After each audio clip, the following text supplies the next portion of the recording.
Good Monday, everybody. How you doing? Here I am, the cycling chef. I am back. I'm doing a little bit more chefing than cycling.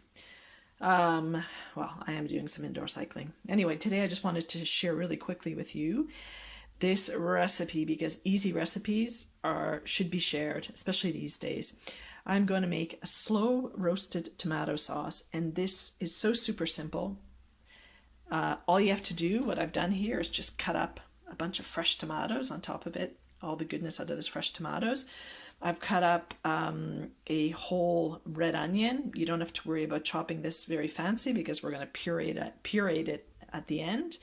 I've put in about 3 or 4 cloves of garlic as well. Remember, I take that center out of the garlic so it does not come back at you. And we're going to give it a good douse of salt, some oregano that I have here. I actually have fresh oregano from Gredos, which is amazing. So now I'm just going to add some balsamic vinegar.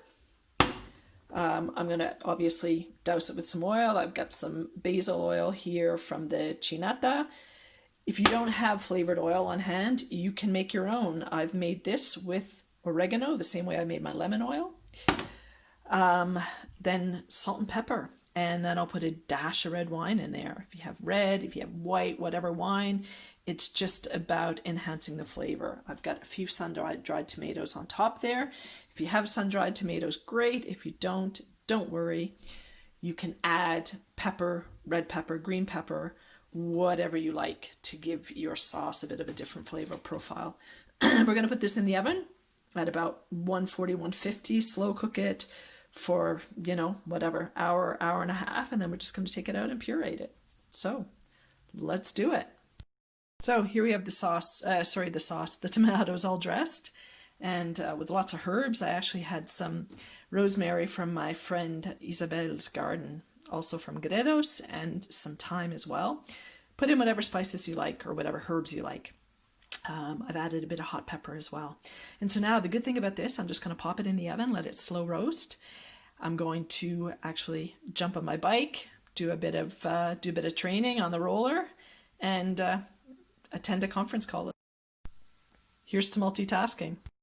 So here we have the final product. All I've done is that I've taken all of my tomatoes and onions and garlic from the pan. I've emptied the entire pan into this pot, and I have just blended it with this handheld blender. And as you can see, I've got a pretty thick consistency. Obviously, if you want it thicker, you could maybe add a bit of tomato paste. If yours has turned out too liquidy, all you have to do is just cook it down a little bit.